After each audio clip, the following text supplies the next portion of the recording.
Merci de nous suivre sur la Panafricaine Média. Bienvenue dans l'invité de la rédaction. L'économie sociale et solidaire joue un rôle essentiel dans le développement socio-économique d'un pays. De nombreuses personnes en Afrique vivent encore dans des conditions précaires et le nouveau gouvernement sénégalais souhaite relever ce défi grâce au référentiel stratégique Sénégal 2050. En effet, ce concept clé est perçu comme un levier de développement pour le pays. L'économie sociale et solidaire associée à la microfinance est envisagée comme un vecteur essentiel pour bâtir un Sénégal prospère, juste et équitable.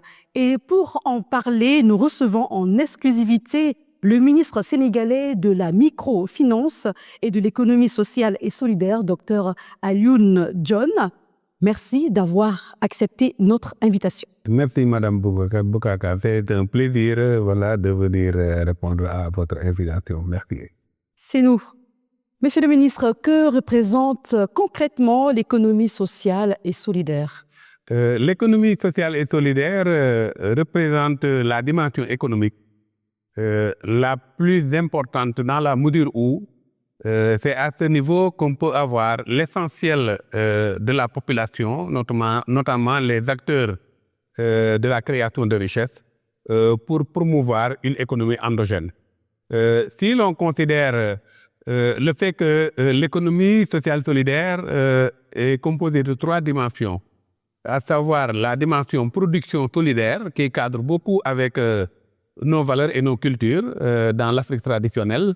Djibril Tamsir Niane disait que l'Afrique, la culture africaine est une culture collectiviste. Tout se tient, tous se tiennent. Et dans la production solidaire, on a actuellement ce que nous constatons à travers les GIE, les associations, les coopératives, etc.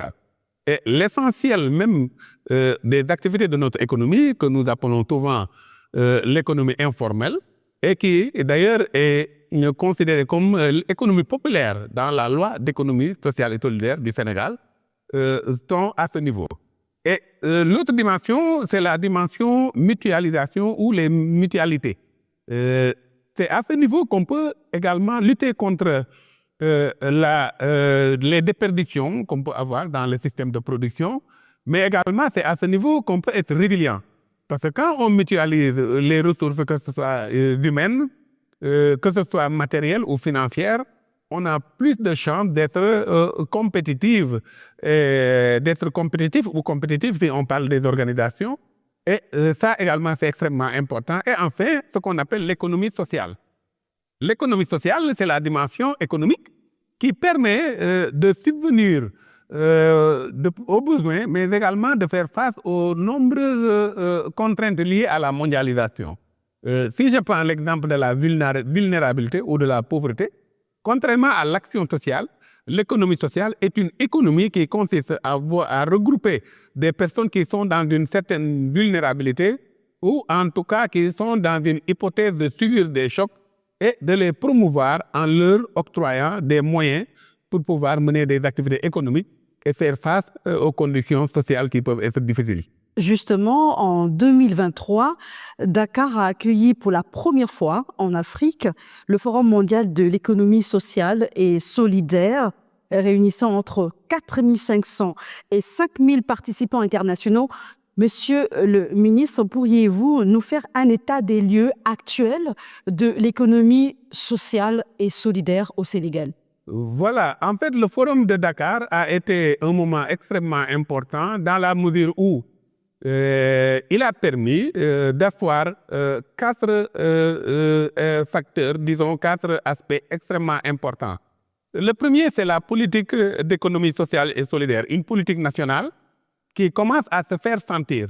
Parce que quand on est venu au ministère, on avait constaté qu'il n'y avait pas réellement de contenu sur le plan de l'économie sociale et solidaire. Parce que tout simplement, on avait fait une confusion entre l'économie sociale et solidaire et l'entrepreneuriat féminin. Pour la bonne et simple raison que souvent ce sont les femmes qui sont les plus dynamiques dans l'économie sociale et solidaire. L'économie sociale et solidaire ne concerne pas que les femmes. Exactement. C'est ça en fait la confusion qu'on a constatée. Parce qu'on n'avait pas bien saisi la dimension politique de l'économie sociale et solidaire qui se perçoit à travers les fonctions, mais également à travers les cibles.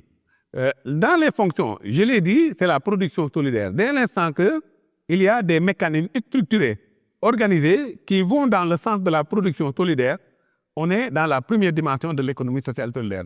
Maintenant, c'est la fonction principale.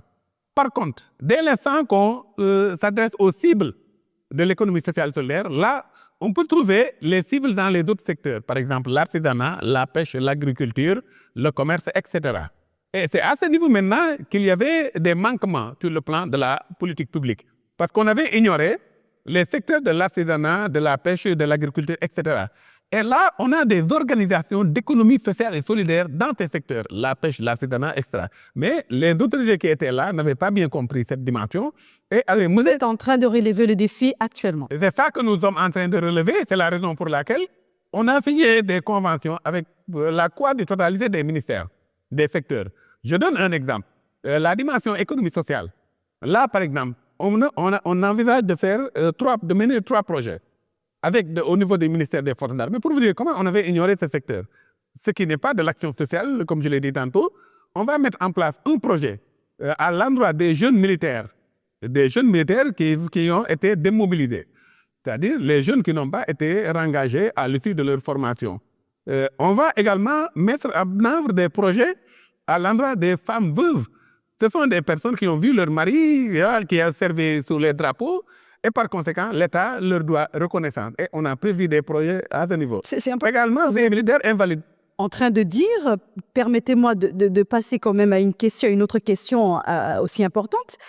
Comment le programme ambitieux intitulé Plan Sénégal 2050 contribuera-t-il à renforcer la promotion et le développement de l'économie sociale et solidaire dans le pays? Justement, pour la première fois, on a dans le document de politique publique le plus important, ce qu'on appelle le référentiel des politiques publiques.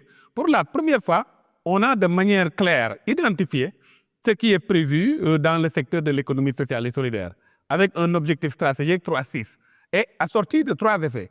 Le premier effet, c'est de promouvoir et de renforcer les produits de l'économie sociale et solidaire.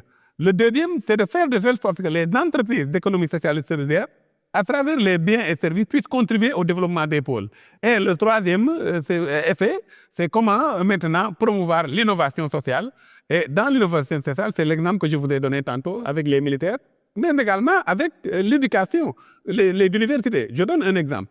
À travers des coopératives universitaires que nous comptons mettre en place en collaboration avec le ministre en charge de l'enseignement supérieur, nous allons contribuer à la stabilité des campus sociaux à travers ces coopératives universitaires pour maintenant mettre en œuvre le concept études-emploi. Alors, Monsieur le ministre, que signifie la stratégie nationale de financement ciblé?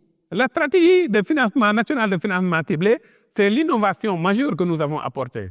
Parce qu'en fait, il n'y avait pas une stratégie dans le financement. Il y avait beaucoup d'absence de transparence. Il n'y avait pas des critères établis qui permettent de voir que l'argent est utilisé aussi bien sur le plan de l'impact social, mais également sur le plan de la redevabilité et du remboursement. Autrement dit, à travers cette stratégie, nous allons avoir un carré.